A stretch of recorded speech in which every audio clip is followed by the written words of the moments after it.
Over the past few years, I've been reading news reports, editorials, results from surveys, really delving into those, speaking with clients and colleagues within the real estate industry. And one area keeps popping up: the first time homebuyer and the challenges they face today. In a prior episode of Real Estate with Nicole, I spoke about the 7 key factors or components that influence real estate trends. And I think the majority of these factors are in full effect for first time home buyers at this juncture in history. I think it's actually quite unprecedented.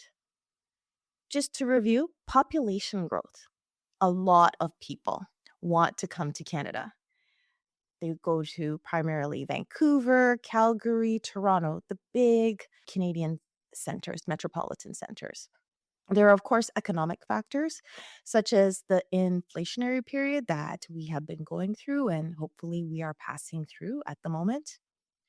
There are global factors, such as a pandemic. There's job security, how secure we feel in our current jobs, given some of these economic factors or global factors or, potential tariffs that may or may not be coming. There's also supply. And when I talk about supply, I mean housing supply. With this population growth, there is a demand for housing in Canada. There's the cost of ownership. There are regulatory changes, so programs and that the government issues or the government mandates, such as the recent CMHC changes that allow people with less than 20% down to qualify for properties that are just under $1.5 million. That's something that's probably more helpful than a detractor on the trend, but I just wanted to mention it. And of course, there is replacement value versus market value. Understanding that with some of the economic factors, inflationary things, sometimes the replacement value may be a little bit more versus what the market value is for a property. So, all of these factors are at play today.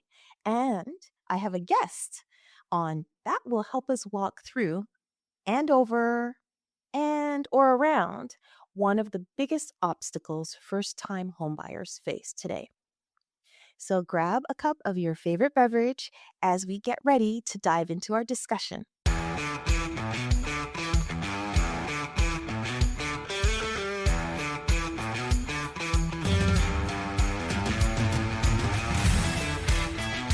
Today, I'm happy to welcome Michael Dorego to this episode of Real Estate with Nicole. Michael is an award-winning mortgage agent with a proven track record of success. During this episode, you'll see that Michael has the tools and know-how to help aspiring homebuyers become homeowners. Michael brings over a decade of service in the mortgage and finance industry and has established himself as a trusted advisor and expert in helping individuals achieve their home ownership dreams. Given that about 3/4 of Canadians believe this is possible, home ownership, Michael is one of the people you will need on your team to achieve this Canadian dream of home ownership. Michael has helped countless clients navigate the complex mortgage process. And whether he's helping first-time homebuyers secure their initial mortgage or assisting investors purchase rental properties, Michael's approach ensures each client receives tailored solutions that align with their unique circumstance and financial goals. Ultimately, Michael's expertise extends beyond transactional interactions, as his ethos lies in fostering long-term relationships built on trust, transparency, integrity, coupled with outside the box thinking. I can say personally that Michael's very passionate about helping others. He has a lot of energy and enthusiasm as he creatively finds solutions for his clients. Michael, thank you for taking time to join us today. Thank you, Nicole, for the warm welcome. I appreciate it. All right. All right. All right, let's get to it. So, as a seasoned mortgage agent, what do you see as the main challenge or challenges faced by home buyers today? Or what is the key challenge you see for first-time home buyers over the past few years, assuming, we may be talking about down payment? Sure. Nicole, I think down payment is the biggest challenge. Now, sometimes income is not quite high enough, but if the clients had more down payment, then the income wouldn't matter as much. So I think it all goes back to down payment. As you mentioned, the minimum down payment on properties at 1.5 million or below has gone down. So there was a point where if you wanted to buy a home for $1 million, you had to have 20% down, which is 200,000. That's a lot of money for a lot of first time buyers to ever save up. Now the down payment on that same purchase price is 75,000.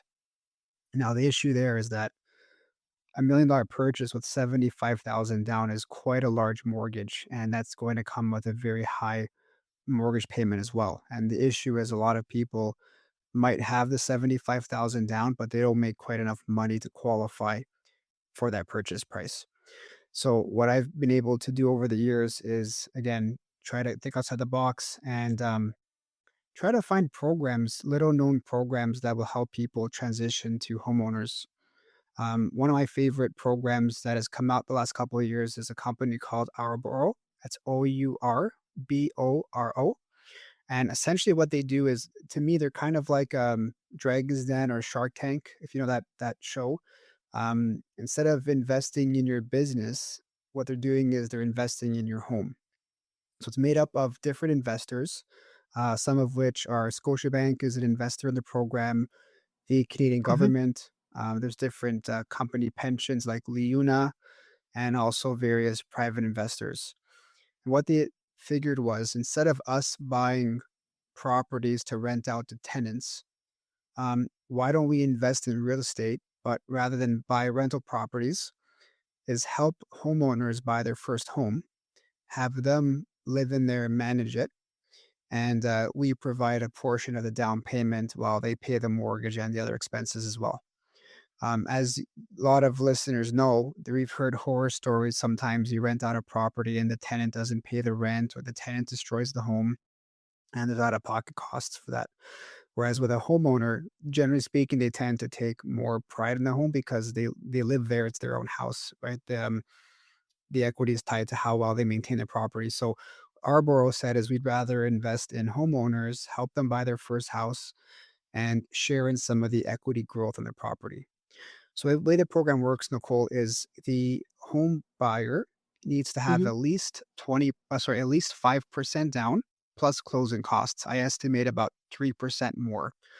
So if they've got at least 8% down, our borrower will pitch in up to 15% down to get a total of 20% down payment.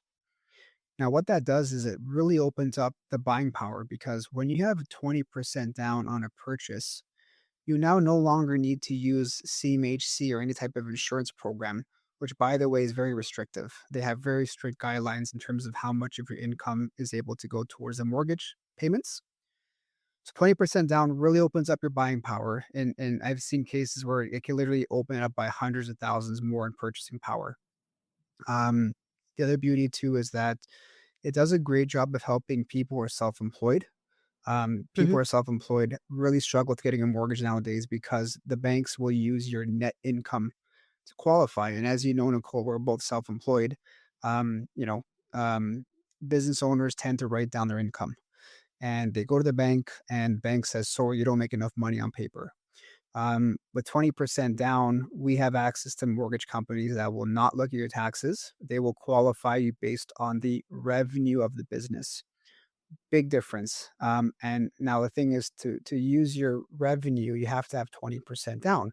So as a home mhm. buyer or home aspiring homeowner, if you don't have 20% down, Ourboro can pitch in the difference needed to get you to 20% down, which in turn will let us help you qualify based on your revenue.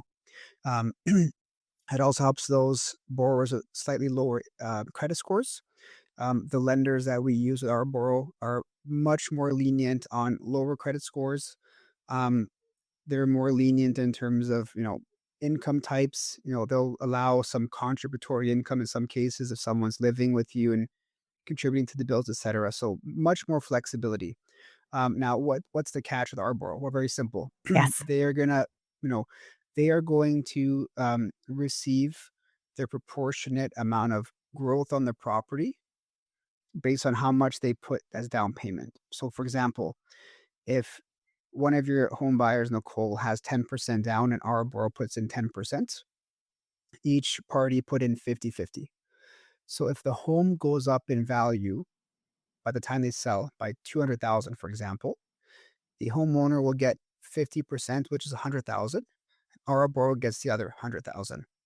Now, when you have a mortgage versus a paying rent, what's the difference? With rent, you're never paying anything down. It's just a constant bill coming out of your account.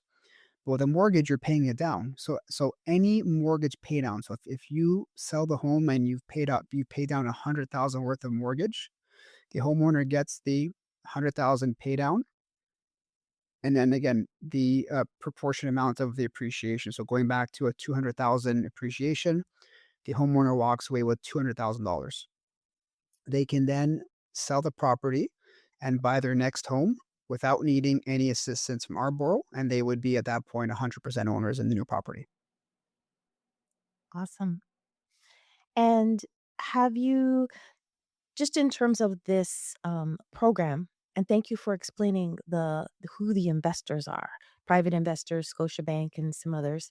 Um, how have first-time homebuyers or homebuyers in general received this program?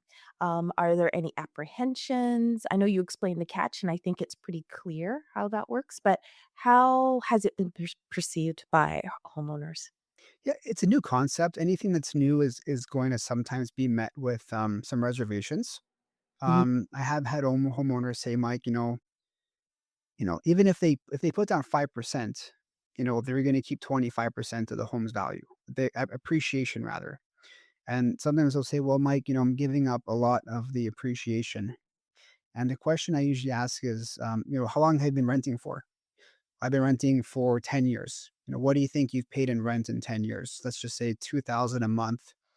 That's 24,000 a year times 10 years. That's $240,000. Give or take. My math is not the greatest, but how much of that are you getting back? And the answer is zero, right? Also, Exactly. you cannot pay anything down with rent, right? So at least with a mortgage, you're paying it down. So what I always say is, if you could choose to own 25% of something or own 100% of nothing, what's better for you? And the answer is always 25% of something. So yes, it's not ideal to, have to give up some of the equity of a home, but what's the other option is you just got to keep waiting and saving up more down payment. And as we all know, house prices do fluctuate and it becomes kind of like a moving goalpost, right? So if house prices go up, the minimum down payment goes up with it, and it just gets harder to get into the market. So I always tell people, think of Arbor as your first step. Just get into the housing market, own a home. It's much easier to save up down payment when you own a house because it organically goes up in value, and you're also paying it down. And the other thing too, but Exactly. Arbor too, they also pay down some of the land transfer tax. So if you're putting in half the down payment, they put in half, they will cover half of the land transfer taxes. And because you're putting down 20%, you're no longer having to get mortgage insurance. In Mhm. some cases, that's like $20,000, $30,000. That no longer is being paid by you. So, right off the bat, you're saving, let's just assume 25 to $35,000 in costs just by going with Arboro. So some of that appreciation loss is made up for by not having to pay insurance premiums and also getting a discount on the land transfer tax as well. So Right. there's some benefits there too.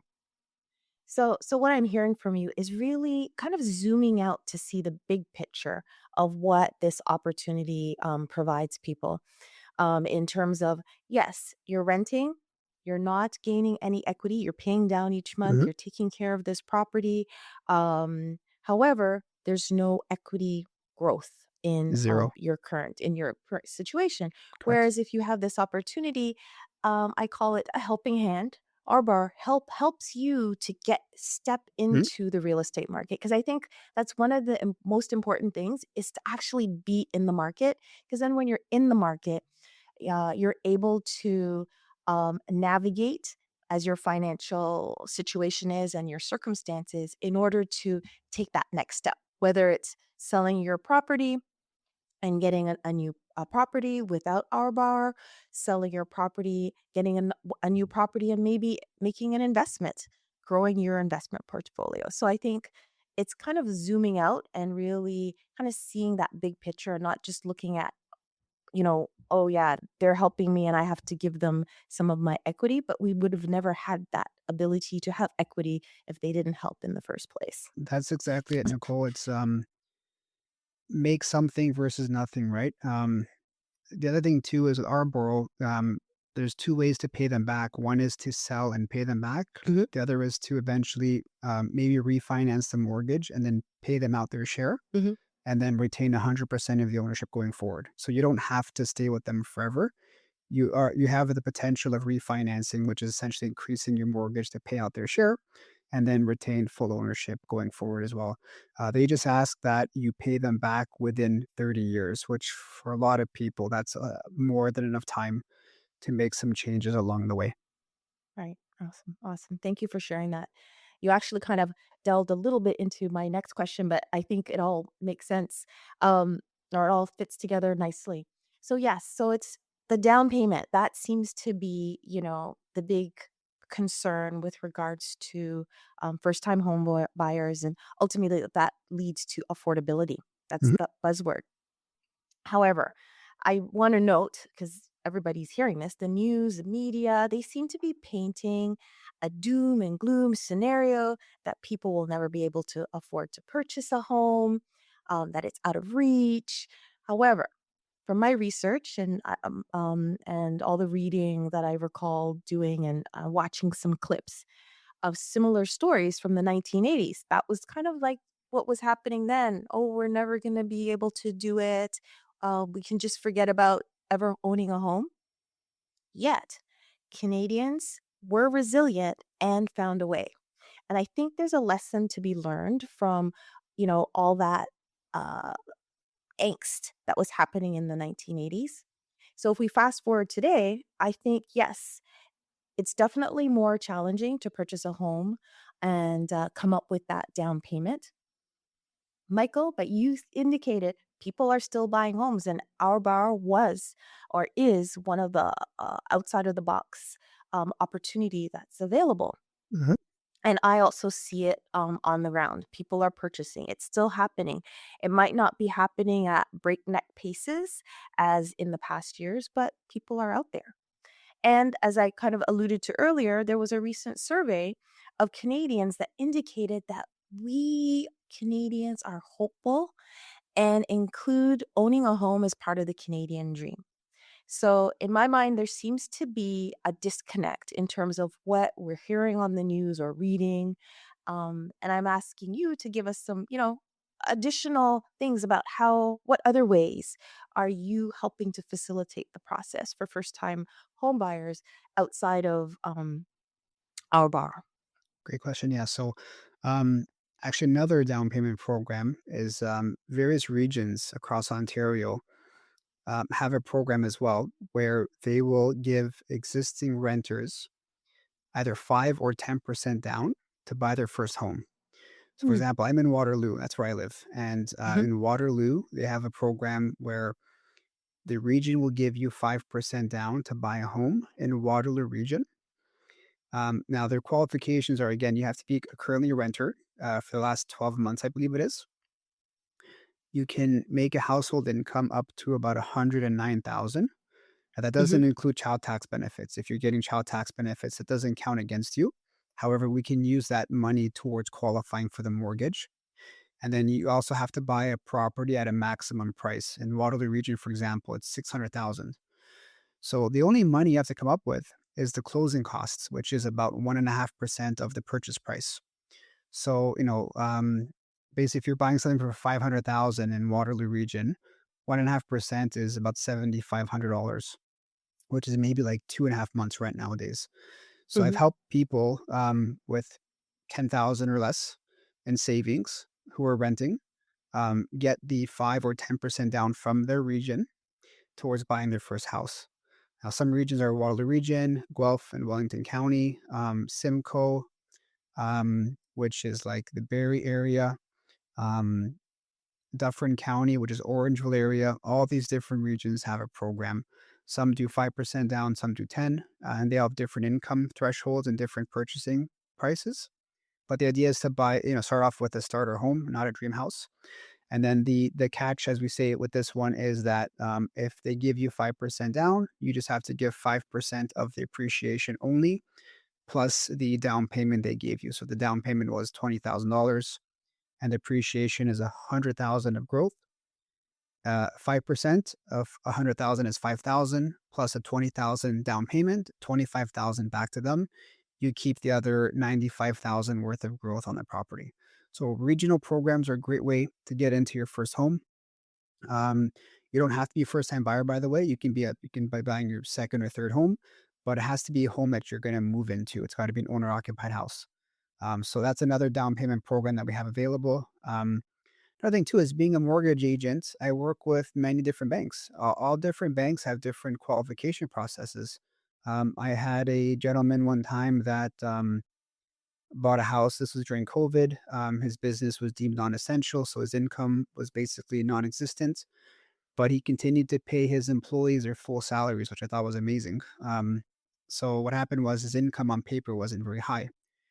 He went to his own bank of 20 years for mortgage. They said, sorry, you didn't show enough income on paper this past year to qualify to buy the property. The problem was he was already firm on the purchase, meaning for him to back out, he'd have to give up his $50,000 deposit. As you can imagine, Mm. him and his wife were very stressed out. They Mhm. gave us a call. I looked at his file, and the crazy thing was, looking at the income, his wife had a full time job. She actually qualified on her own income. We didn't even need his income. Wow. So I took the mortgage to another bank and we got him approved within, I think it was like 24 to 48 hours. And I remember calling them and the wife was on the phone crying because she was so happy and relieved that, they weren't going to lose their deposit. And they were just kind of shocked that their own bank didn't even look at it from a different perspective. Like, again, we didn't need his income to qualify. She Mhm. qualified on her own, but they were so hung up on his income that they didn't look at the big picture. So that's the thing is different banks have different qualifications. They have different minimum credit scores. A home buyer might go to the bank and find out they don't qualify because their credit score is not high enough, but I can easily take them to another company that will give them a similar rate, maybe better, with Mhm. no issue. So it's very similar to being like an insurance broker for auto insurance, right? Everyone has a different driving Yes. record, different type of car. They want different coverages. My job is to figure out which mortgage company makes the most sense for that person or that couple. So just having just every bank having different qualifications will help us get more people into the market. A lot of parents are also giving some money as a gift to buy a property. So gifted down payment is an option. So if you have parents that are generous enough, that's an option. And what some people are doing too is some parents are doing reverse mortgages. They've got a home that's fully paid off, let's say worth $1 million. They're in their, let's say, mid 60s, 70s, and they have their children that are in their 30s, 40s maybe, and don't have a house yet. And what some of them are doing is they're taking out maybe 100, 150,000 and they're doing it as a reverse mortgage and giving the money to their adult children as a down payment. And what it is really it's a living inheritance. So instead of waiting to pass Okay. away to give some money, so we say instead of giving with a cold hand, you give with a warm hand. Here is some money now to buy your own property, and the parents get to enjoy seeing their children buy a home, see the grandkids grow up in there as well.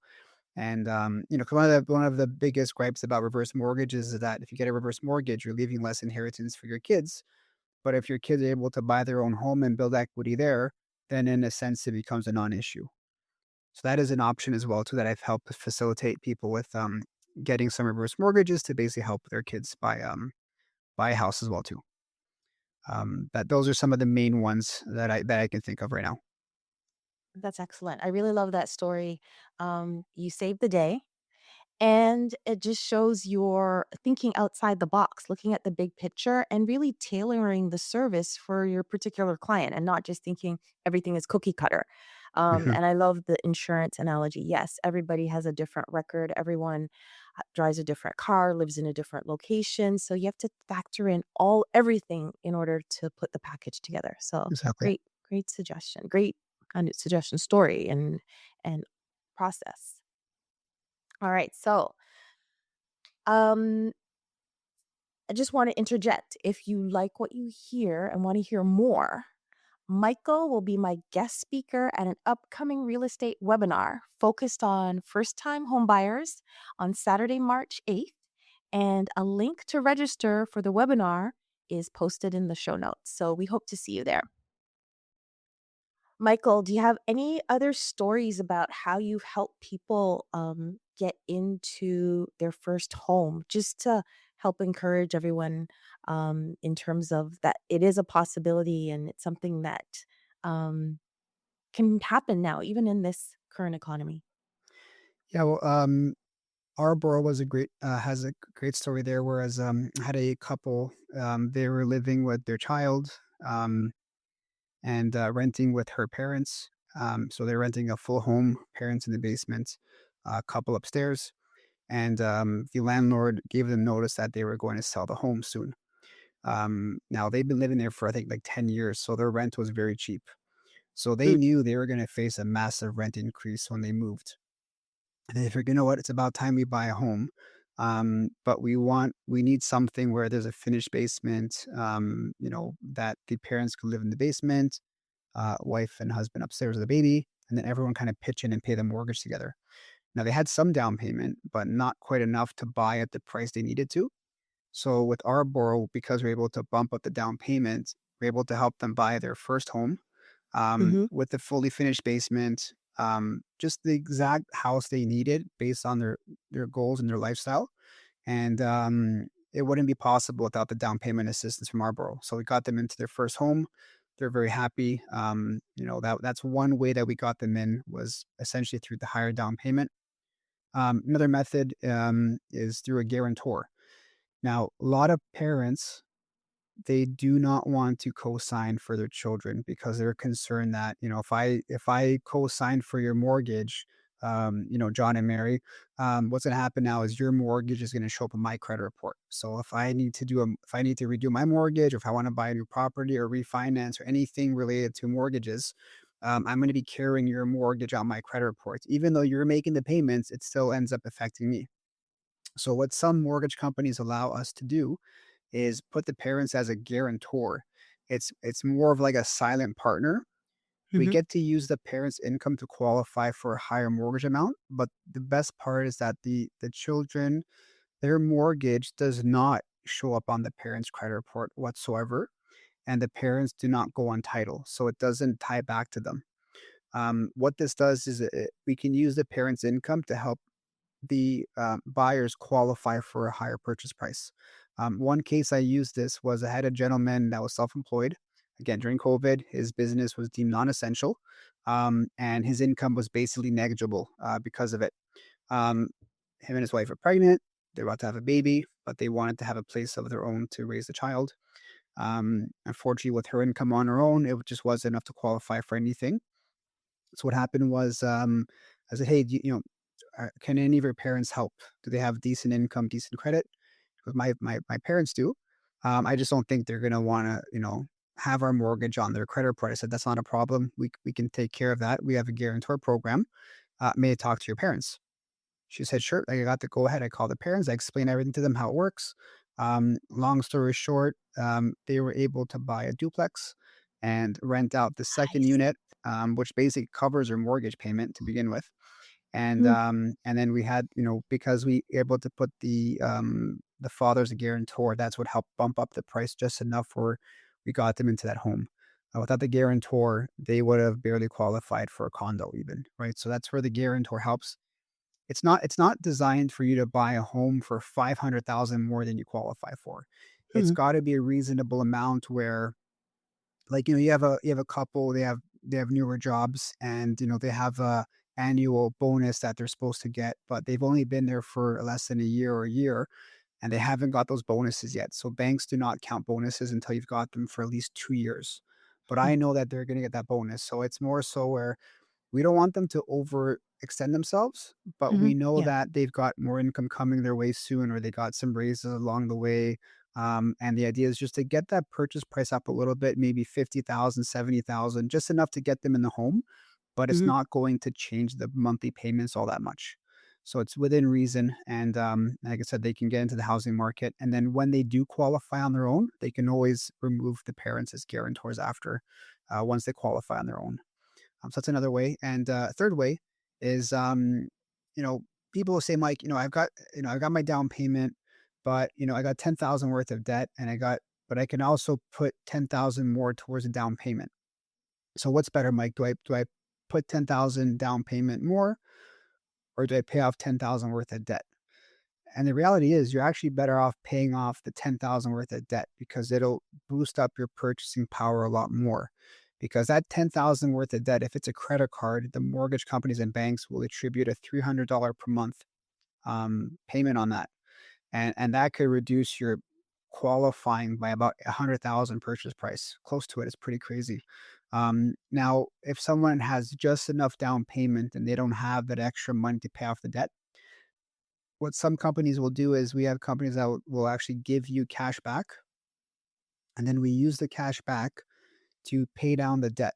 By paying down the debt, we increase your purchasing power, because the bank says, okay, well, you no longer have this $400 a month payment, so therefore we're more comfortable lending you more money.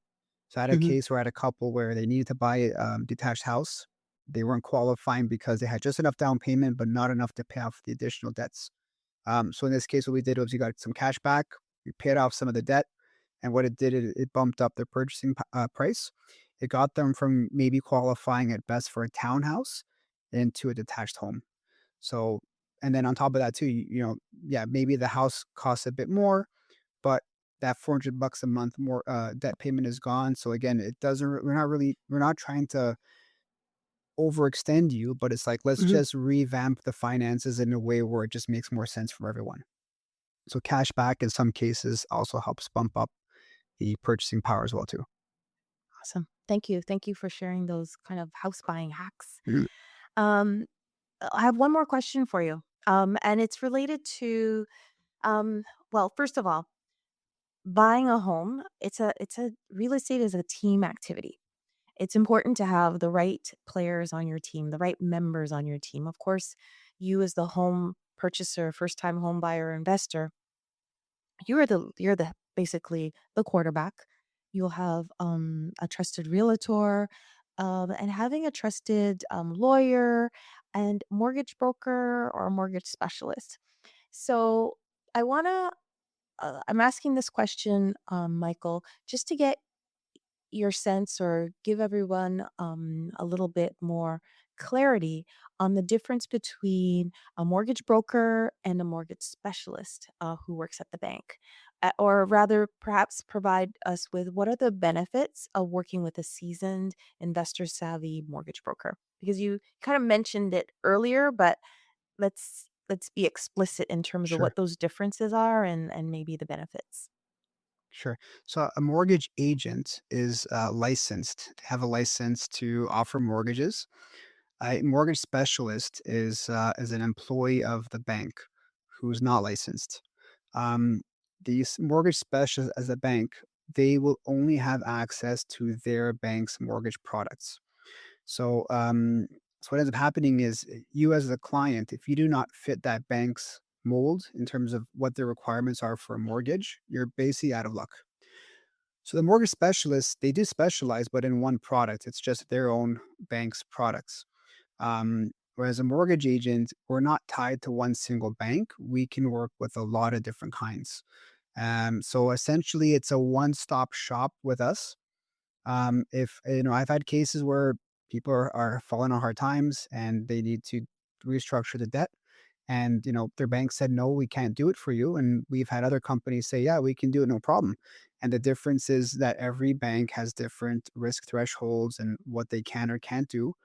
And the question becomes is, if you're making a huge decision like buying a home or refinancing your home or something, do you want to do it with a company that has one option, or would you rather have a lot of options?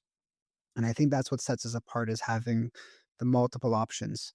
Um, Another important thing too is just the communication between the mortgage agent and the realtor. I've had realtors call me and say, Mike, my client likes a home. They want to put an offer on it. The problem is they call their bank, and the bank said the earliest they can see them is 1 week from today.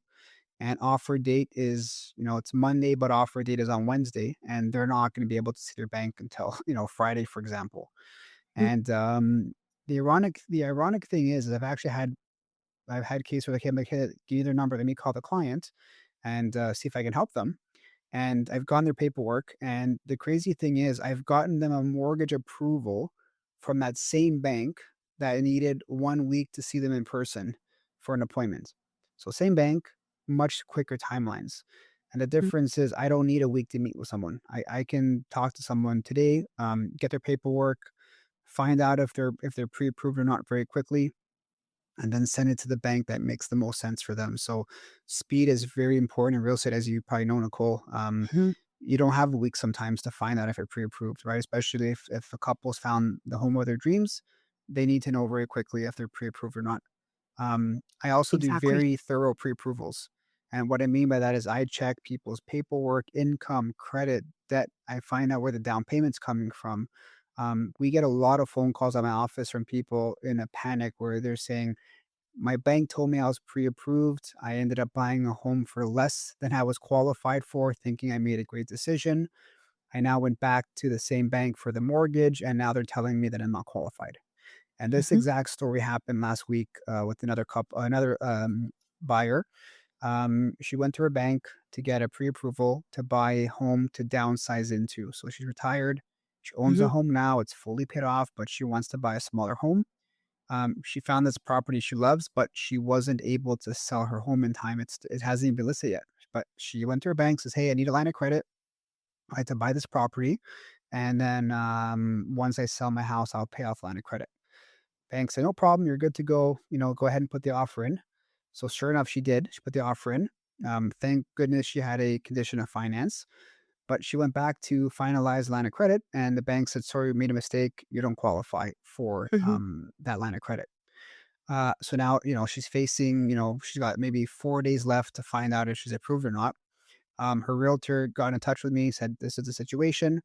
I got her paperwork, and within 24 hours, I had a mortgage approval for her from a company that was able to basically help her purchase the property upfront.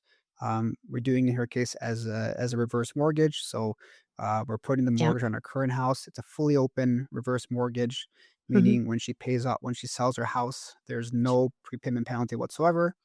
And the beauty, because it's a reverse mortgage, there's no monthly payments either. So she's literally borrowing the money with zero monthly payments, right? And then the beauty is she can sell her home when she's comfortable. She's not being pressured by making monthly payments, Mhm. and she can get the home prepped and sold when she feels more comfortable doing it. And again, the difference here was that the bank has one set of options. She did not fit the mold. Mhm. Me being a mortgage agent working with many companies, we found a solution for her within 24 to 48 hours. So obviously, she's very happy, very ecstatic. She's very thankful that I was connected to her by her realtor, and that's just one of many Mhm. stories where Yeah. clients said, "Hey, I thought I was good to go to financing, now I'm not," and realtor connect me with them, and I've been able to help them close on the mortgage in the end. So just again, just it's the difference of having more options and how thorough the person you're working with is. Again, I'm very thorough, and I just find that it's better to uncover issues up front before you buy a house Yes. versus doing it after you put a firm offer on a property. Just makes the whole Exactly. process much easier.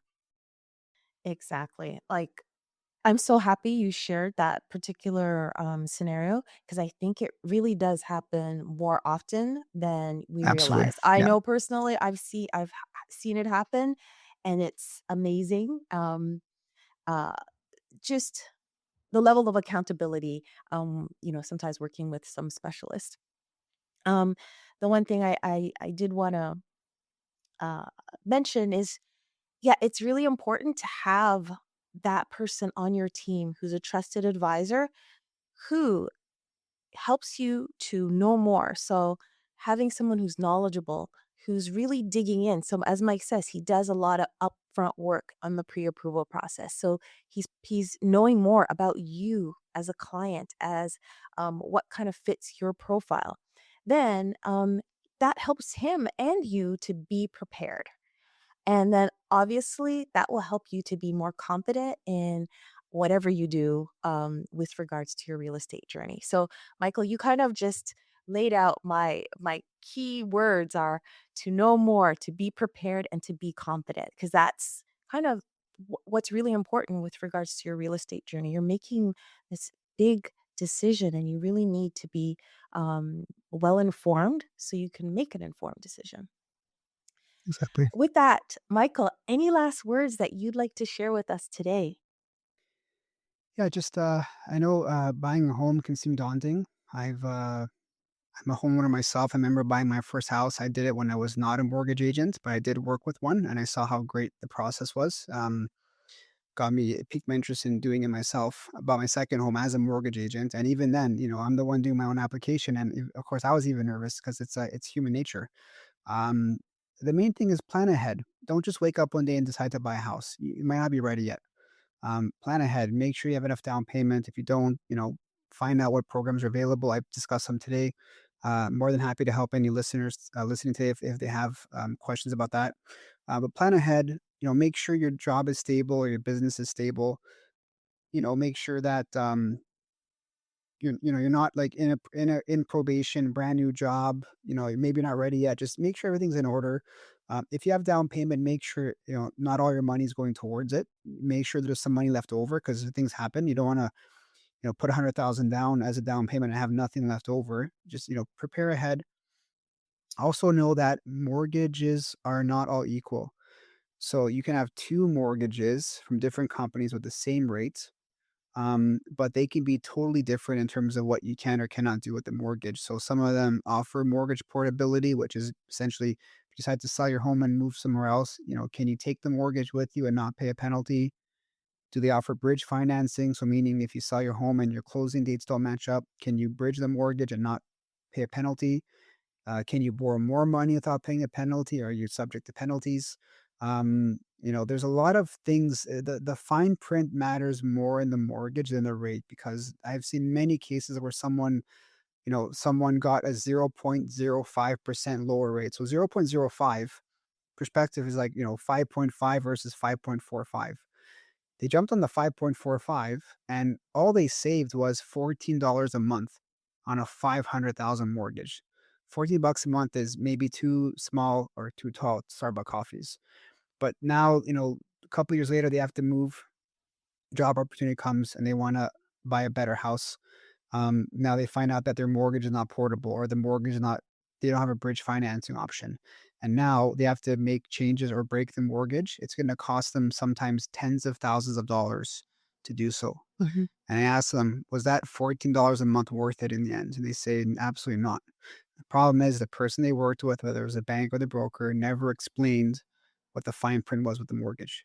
mhm, And that's what I try to do different is I try to explain to people, listen, here are the pros and cons of the mortgage. Here's what's good about it. Here's what we got to look out for. And, again, maybe a bank may have a little bit of a higher rate. It might cost you an extra $10 a month, but it's got a built-in insurance. What I mean by that is if you need to make changes, it's not going to cost you a fortune to do it. So I heard a colleague of mine say, don't trip over dollars to pick up nickels, right? Focus on the main things. That's pretty much it. Plan ahead, ask a lot of questions, be prepared, and ask questions about the mortgage product, not just the rate, but focus on what the mortgage allows you to do as well. awesome. Thank you, Michael.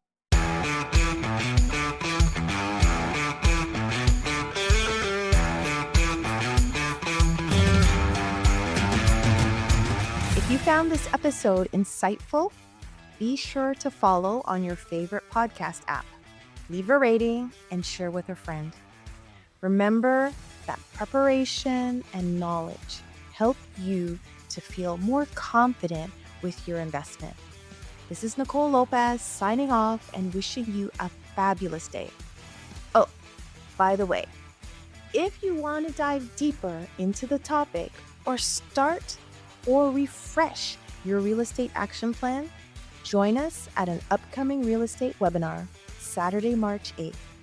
The session will be focused on first-time homebuyers.